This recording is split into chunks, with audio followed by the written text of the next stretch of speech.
Pues hermanos, sin más, os quiero invitar a que busquéis en vuestras Biblias en el capítulo 7 de Lucas. Y la semana pasada le tocaba predicar a Rafael y al estar ingresado no pudo. Y no es que vaya a repetir lo que os dije la semana pasada, sino que vamos a continuar con el siguiente texto. Lucas capítulo 7, versículos del 11 al 17. Pero antes vamos de nuevo a situar el texto que estamos leyendo. Lucas capítulo 7, vamos a leer los versículos del 11 al 17.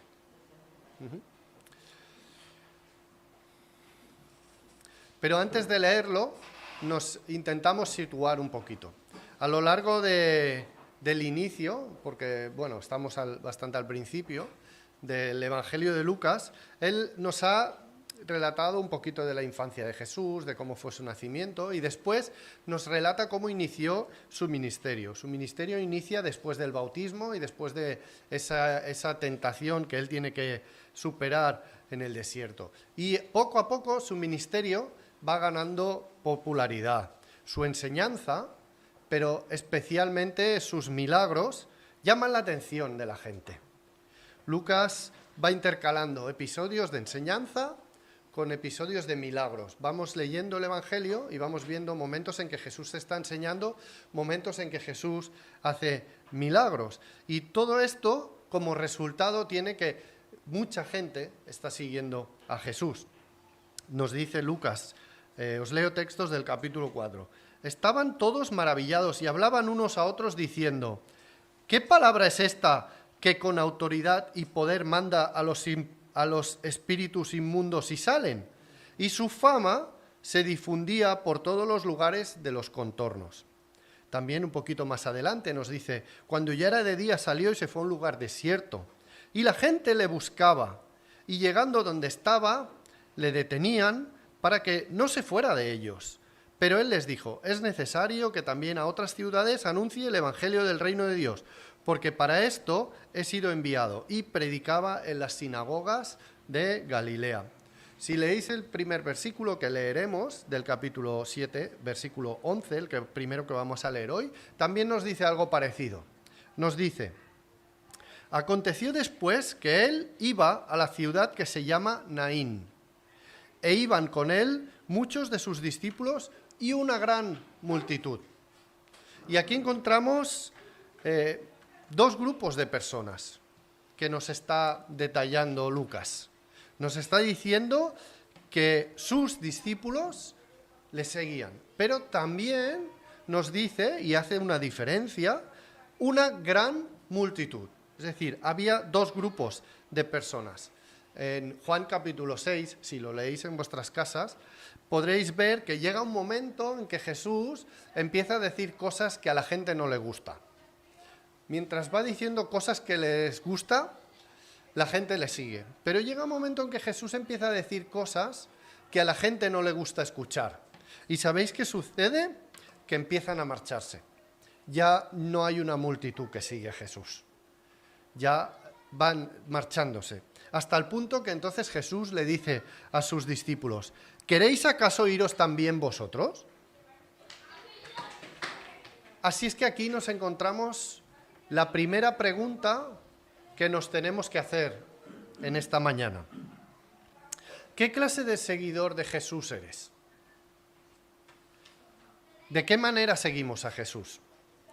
Muchos le seguían porque hacía milagros, porque les daba de comer gratis.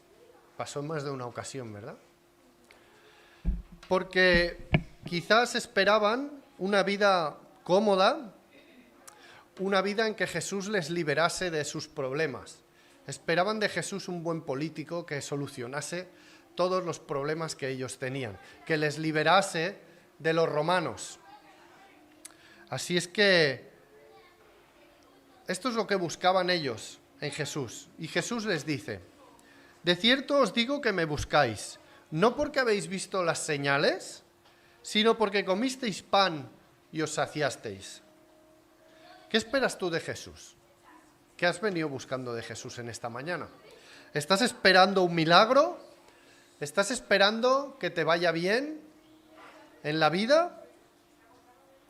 Jesús les dice en esta ocasión a aquellos que habían ido porque comían gratis: trabajad no por la comida que perece, sino por la comida que a vida eterna permanece, la cual el Hijo del Hombre os dará, porque a éste señaló Dios el Padre.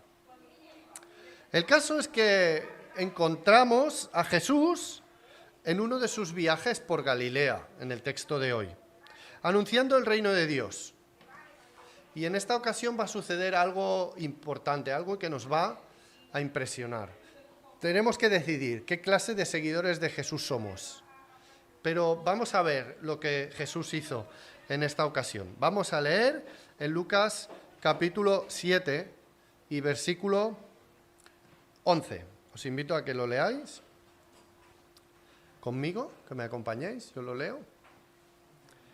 Dice en el capítulo 7, versículo 11. Aconteció después que él iba a la ciudad que se llama Naín, e iban con él muchos de sus discípulos y una gran multitud. Cuando llegó cerca de la puerta de la ciudad, he aquí que llevaban a enterrar a un difunto, hijo único de su madre, la cual era viuda, y había con ella mucha gente de la ciudad. Y cuando el Señor la vio, se compadeció de ella y le dijo: no llores.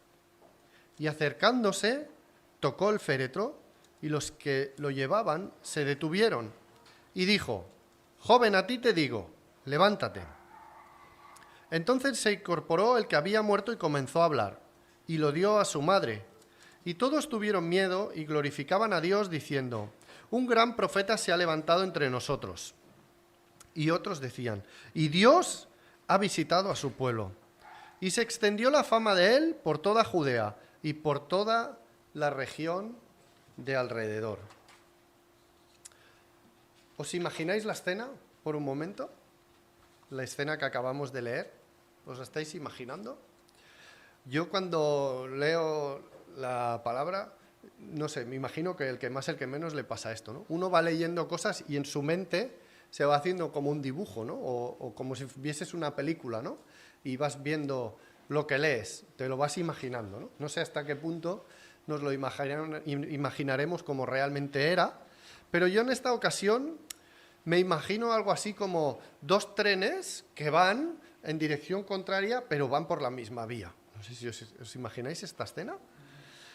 Uno de los trenes es Jesús, seguido por sus discípulos y por toda la multitud. Mucha gente. Van contentos, van alegres, van con la esperanza quizás de volver a comer gratis, o esperando que llegue su turno y Jesús les sane de esos dolores que tienen, de esos problemas. Por el otro lado, va también una gran multitud. Delante de todo, me imagino, si fuese hoy en día, nos imaginaríamos que llevan el ataúd, ¿no? Seguramente en aquella época era sencillamente como una camilla, ¿no? En que llevaban el cuerpo del que había muerto. Y detrás, la madre llorando, desconsolada. Y detrás, un montón de plañideras, que se llamaba, que eran mujeres que se contrataban y que lo que sabían hacer era llorar a gritos. Y detrás, todo el pueblo, o una gran cantidad de la gente del pueblo. Detrás. Y os imagináis esas dos multitudes que se van a encontrar, como pasa hoy en día, lo vemos en las noticias a veces, ¿no? Cuando hay una manifestación de un signo y otros que de otro signo, y como que se encuentran y se tiene que poner la policía en medio, ¿verdad? Pues en esta ocasión van ahí esas multitudes dispuestos a encontrarse. Es un contraste muy fuerte. Unos van bien contentos, con esperanzas. Están esperando algo, que Dios haga algo maravilloso, algo extraordinario. Por otro lado, esa pobre mujer desesperada, sin ninguna esperanza. Van a enterrar a un hombre joven, posiblemente un adolescente o un jovencito. Cuando se habla de este texto, siempre se hace énfasis en que la madre quedaba desamparada en lo económico. Sabéis, las mujeres en aquella época, ya lo sabéis, no podían trabajar, no tenían otra manera de sustentarse que por medio de los varones de la familia. Y esta madre había perdido a su esposo y ahora perdía a su hijo, el único que tenía, el único en el que tenía puestas esas esperanzas de en un futuro, pues tener el sustento económico. Pero sin llegar a esto, pensar por un momento, los que somos padres, y creo que en general por aquí todos lo somos, excepto los niños, que ya lo seréis, pensad lo que debe ser enterrar a un hijo. No sé cuántos de vosotros quizás habéis tenido que pasar por esa situación. Si habéis pasado por esa situación, ya no tenéis que imaginarlo, ¿no? Pero pensar los que no hemos pasado por esto, podemos pensar en conocidos que tenemos, en amigos, en familiares que sí han pasado por esto, ¿no? ¿Os imagináis lo que es eso? ¿Cómo se debía de sentir esta mujer? Pues el texto de hoy nos dice que Jesús es capaz de consolar a personas que pasan por esta situación. Eso es lo que el texto de hoy nos dice. Y lo primero que nos dice es que Jesús, al verla, se compadeció de ella, tuvo compasión de ella. Cuando ve a esa mujer llorando, Jesús se compadece de ella. La compasión es una característica del carácter de Jesús y del carácter de Dios que le mueve a actuar, que le mueve a hacer cosas. Porque Dios tuvo compasión de nosotros es que Jesús se hizo hombre y vino a rescatarnos. En otras ocasiones leemos que Jesús, viendo al pueblo, sintió compasión porque eran como ovejas, sin pastor. Pero, ¿sabéis? Nosotros muchas veces también tenemos compasión. Si nos cuentan una historia especialmente triste, a veces vemos una noticia o escuchamos por los grupos de WhatsApp o por las redes sociales o por alguien que nos cuenta lo que le está pasando y sentimos compasión. Sentimos compasión. Pero la cuestión es si somos capaces de hacer algo. O solamente sentimos un poco de pena y luego buscamos alguna distracción para que eso se vaya de nuestra mente. Pero Jesús hizo algo por esta mujer. ¿Sabéis? Santiago es el hermano de Jesús y él nos escribe algo sobre esto. Santiago era judío y era respetado por las autoridades judías. Y él dice, la religión pura y sin mancha delante de Dios el Padre es esta: visitar a los huérfanos y a las viudas en sus tribulaciones y guardarse sin mancha del mundo. Esa es la verdadera religión. Seguramente si nos preguntasen y nos dijesen si los que estamos aquí, si nos consideramos personas religiosas, seguramente muchos de nosotros diríamos que sí. Bueno, algunos diríamos que no porque entendemos la otra connotación que hay, ¿no? Pero si queremos realmente ser hijos de Dios, si queremos realmente imitar a Jesús, tenemos que sentir compasión. Tenemos que tener compasión por los demás. Habrá situaciones en que humanamente no podremos hacer nada, ¿verdad? Pero hay situaciones en que sí podemos hacer cosas. A veces no son necesarias cosas muy complicadas. Fijaros, lo que Santiago nos dice es visitar a los huérfanos y a las viudas en sus tribulaciones, acompañarles, estar con ellos, a lo mejor una pequeña ayuda económica, algo. Eso es lo que nos llama a hacer Santiago. Como os decía antes, la compasión de Dios por los hombres le llevó a actuar. Y es por eso que podemos tener salvación. Pues nosotros también tenemos que actuar, también tenemos que tener una compasión que nos impulse a obrar, que nos empuje a actuar. La segunda cosa que vemos de Jesús es algo que quizás no habéis notado en el texto, pero Jesús hace algo que es muy sorprendente en esta situación. Nos dice el versículo 14, dice, acercándose, tocó el féretro. Tocó al muerto. No sé si nos damos cuenta de lo que esto significa. ¿Recordáis el texto de la semana pasada?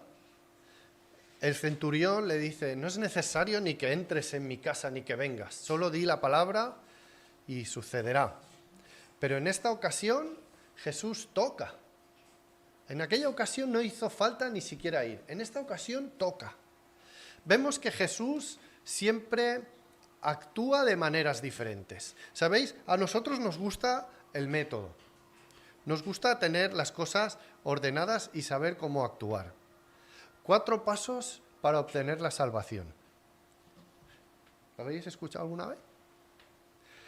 O ir al YouTube o al TikTok o por ahí y miraréis. 10 cosas que tienes que hacer si quieres ser rico. ¿Habéis visto alguno de estos?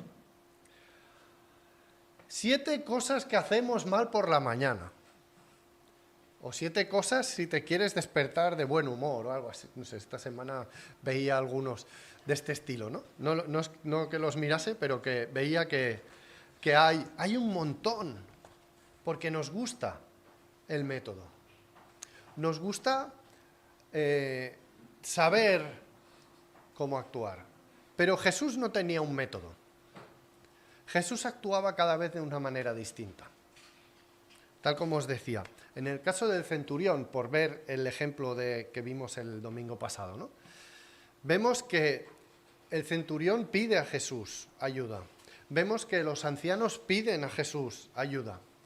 Pero en esta ocasión de hoy, nadie le pide a Jesús que haga nada. ¿Os habéis fijado en la diferencia? En ciertas ocasiones, como os decía, ¿no? Jesús ni siquiera acude, ni siquiera toca a la persona. O en aquella ocasión que hemos estado estudiando también por el grupo de WhatsApp en esta semana, es aquella mujer que toca a Jesús. No es Jesús quien le toca, sino es ella que le toca. Vemos cómo Jesús siempre actúa de diferentes maneras. No se deja apretar por las tradiciones, ni se deja controlar por un método, sino que es auténtico, es realmente tal como Él es. Y esto es porque Jesús tiene ciertas características que le hacen especial, hacen que no necesite de estas ayudas, de estas muletas que necesitamos nosotros. ¿Cómo tengo que hacer para compartir el Evangelio? ¿No? Y estudiamos maneras. Buscarlo en YouTube ahí, te explican cómo hacerlo, ¿no? Pero esto es porque Jesús es la fuente de todo lo demás. Jesús es la fuente de la pureza. En este caso me gustaría que viésemos esto. Tocar un muerto era algo que no se debía hacer. Igual que vimos la semana pasada que entrar en casa de un gentil era algo que no se debía hacer. Era algo que provocaba que la persona quedase impura. En esta ocasión, tocar un muerto era lo mismo. Si Jesús tocaba al muerto, iba a quedar impuro. Eso es lo que nos decía la ley.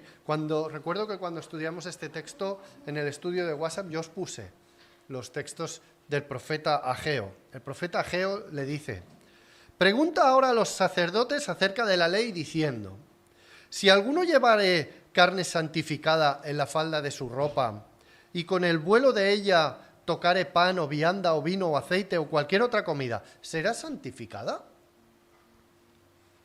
Y respondieron los sacerdotes y dijeron, no. Y dijo Ageo, y al revés, si un inmundo a causa de cuerpo muerto, este es el caso, tocare alguna cosa de estas, ¿será inmunda? Y respondieron los sacerdotes y dijeron, inmunda será. Así es que Jesús lo que estaba haciendo era exponerse a quedar inmundo. Pero Jesús es santo. Y recuerdo cuando cantamos aquel himno que dice, santo, santo, santo, lo dice 3 veces. Y no es gratuito, no es porque quede bien con la rima, sino porque el texto bíblico también lo dice 3 veces. Santo, el Señor es santo de esa manera que lo tenemos que decir 3 veces, si me permitís la expresión, ¿no? O el modo de explicarlo. Pues esa es la santidad de Jesús, que cuando toca el cuerpo, en vez de quedar él inmundo, ese cuerpo retoma la vida, vuelve a la vida cuando Jesús lo toca. Jesús no puede quedar impuro. Al contrario, todo lo que él toca es purificado, porque es él mismo el origen de la pureza, el origen de la santidad. A lo largo del Evangelio de Lucas encontramos diferentes ocasiones en que Jesús se está saltando, si me permitís la expresión, las leyes sobre la pureza. Cuando le toca a la mujer, lo hemos estado viendo estas semanas, o cuando iba a entrar en casa del centurión, o en esta ocasión. Y todo esto es porque él mismo es puro en sí mismo y no hay nada que pueda contaminarle. La pureza ritual de la que nos hablan los fariseos, los escribas, los expertos en la ley, era algo exterior. Jesús les dice, lo que contamina al hombre está dentro del hombre. Guardáis muy bien los ritos, guardáis muy bien todas las leyes sobre pureza, pero lo que os contamina es lo que está dentro vuestro. En cambio, Jesús es el que tiene la capacidad para limpiarnos incluso de eso. ¿Recordáis aquella ocasión en que él va a ir a la cruz, pero antes se toma un tiempo para lavar los pies de sus discípulos? Y le dice a Pedro, si no te lavare no tendrás parte conmigo. Él es el que puede darnos esa pureza. Pero puede darnos algo más que esa pureza. Jesús es la fuente de la pureza, de la santidad, pero también es la fuente de la vida. Eso es lo que vemos en este texto de hoy. Os voy a leer algunos comentaristas que he estado leyendo sobre este tema. Me han parecido muy interesantes las cosas que dicen. Así es que os las voy a leer literalmente. Dice, solo Lucas registró este incidente que se refiere a la restauración a la vida, o como algunos lo llamarían, una resurrección. Las ocasiones relatadas en que Jesús dio vida a personas que estaban muertas no son técnicamente resurrecciones en el sentido en que nosotros las consideramos. Todo lo que hizo el Señor, todo lo que el Señor hizo fue restaurar la vida en los viejos cuerpos. Dice la tradición que después de que el Señor levantó a Lázaro de entre los muertos, éste le preguntó si tendría que morir otra vez. El Señor le dijo que sí, que tendría que morir otra vez. Y desde aquel día, Lázaro nunca volvió a sonreír. Dice el comentarista, yo tampoco sé si esta tradición es cierta. Sea la tradición cierta o no, puedo imaginar que humanamente hablando, pasar por el umbral de la muerte una vez debiera ser suficiente. Hasta hoy, solo una persona se ha levantado de los muertos en resurrección. Y ese fue el Señor Jesucristo. Él es como los primeros frutos de aquellos que duermen. Es el único que se levantó de los muertos con un cuerpo glorificado, distinto. Uno de estos días, los que han muerto en Cristo y los creyentes que vivan, serán transformados en cuerpos resucitados y glorificados para estar con el Señor. Esos cuerpos ya nunca morirán. Así como Jesús es la fuente de la pureza, de la santidad, también lo vemos como la fuente de la vida. Cuentan una anécdota del doctor Moody, no sé si habéis escuchado hablar de él. Dice que en una ocasión se le pidió que oficiara en un funeral, por lo que decidió buscar en los evangelios y estudiar los sermones que Jesús dio en los funerales. Sin embargo, buscó en vano, nos dice, ya que cada funeral al que Jesús asistió, él acabó resucitando a los muertos. Es curioso, ¿verdad? Esto, que siempre que vemos que Jesús se encuentra con alguien muerto, le acaba resucitando. Del mismo modo que Jesús nos muestra que Lucas nos muestra que Jesús vino a traer pureza, nos muestra ahora que vino a traer vida. Yo soy el camino, la verdad y la vida, dijo Jesús. Nadie viene al Padre sino por mí. Así es que de nuevo nos encontramos en una situación que dejó a todos maravillados. ¿Recordáis, no? La semana pasada que hablábamos un poquito de esta palabra. Se quedaron maravillados porque reconocieron que estaban en la presencia de Dios. Fijaros al versículo 16, al final dice, Dios ha visitado a su pueblo. Esto es lo que la gente decía. Todos quedaron tan maravillados, tuvieron miedo y dijeron, Dios ha visitado a su pueblo. Dios estaba en medio de ellos. El texto usa la palabra miedo. En el original, no sé si lo voy a decir correctamente, pero en el original griego es phobos. De ahí supongo que viene la palabra fobia, que escuchamos a veces. Phobos en el Nuevo Testamento es una palabra muy común. Mirad, os voy a decir algunas de las 47 veces en que esta palabra aparece en los Evangelios. Se usa con referencia a la reacción que tuvieron los discípulos cuando vieron andar a Jesús sobre las aguas. Dice que tuvieron miedo cuando vieron esto. Se usa también cuando Jesús calmó la tempestad. Tuvieron miedo. Se utiliza para describir cómo reaccionó la gente cuando vieron que Jesús sanó a aquel paralítico. Dice que tuvieron miedo. También se usa en el texto que acabamos de leer. Se usa más adelante en el capítulo 8, los que habéis seguido el estudio por WhatsApp, cuando saca a los demonios de aquel gadareno, dice que aquella gente que lo vio, que acudió, tuvo miedo. Pero fijaros, también se usa cuando Zacarías ve al ángel del Señor que le anuncia que va a ser padre de Juan. O también cuando los pastores oyeron el coro de ángeles. Tuvieron miedo, nos dice. También cuando los guardias que protegían o que vigilaban la tumba de Jesús vieron aquel ángel que movió la piedra. También tuvieron miedo. También los discípulos, cuando vieron la tumba vacía, las mujeres, dice que volvieron a casa con miedo. Y también nos dice que es algo que sentiremos todos cuando el Señor venga en los últimos días, en Lucas capítulo 21 y versículo 26. La palabra phobos, que significa miedo o temor, se considera una palabra, técnicamente, dicen los expertos, una palabra intermedia.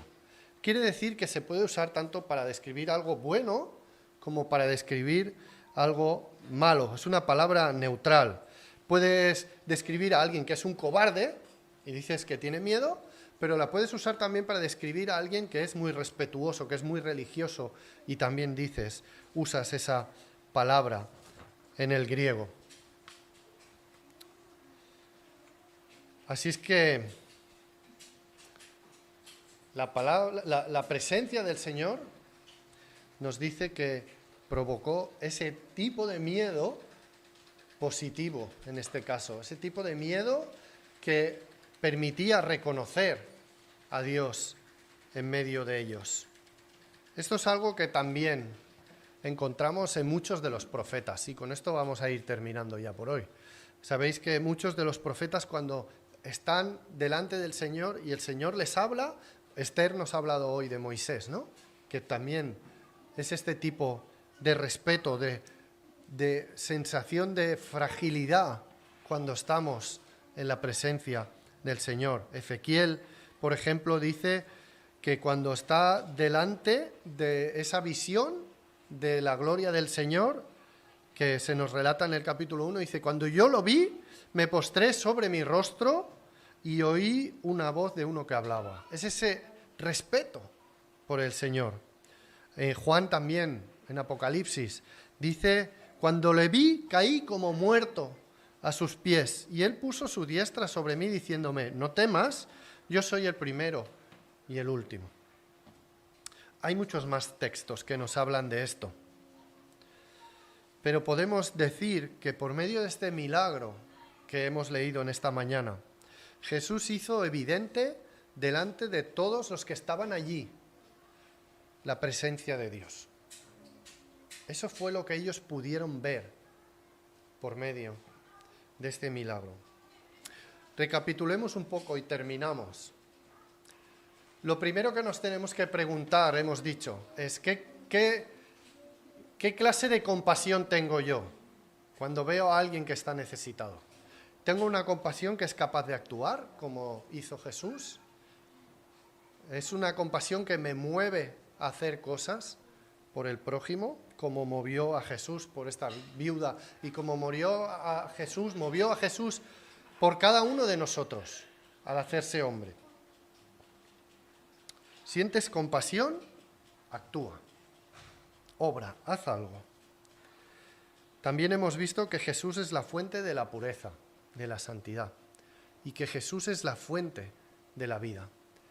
Y que cuando estamos en la presencia de Jesús, estamos en la presencia de Dios. Cuando estamos con Jesús, cuando vemos a Jesús actuar en el Nuevo Testamento, estamos viendo a Dios. Así es que quiero terminar con esta idea. Es lo más importante que podemos decir. Nunca diremos algo más importante que esto. Jesús es Dios hecho hombre. Jesús es el Dios eterno, que se hizo hombre porque siente compasión por ti. Porque siente compasión por mí. Y vino a traernos pureza y vida. Dos cosas que nosotros no podíamos conseguir de ninguna otra manera. No vas a escuchar en tu vida nada más importante que esto. La pregunta que tienes que responder ahora es: Dios ha venido a salvarte, Dios ha venido a traerte pureza, Dios ha venido a traerte vida. ¿Qué vas a hacer con eso? ¿Lo vas a aceptar o lo vas a rechazar? Pues ese es el mensaje que quería compartir con vosotros en esta mañana.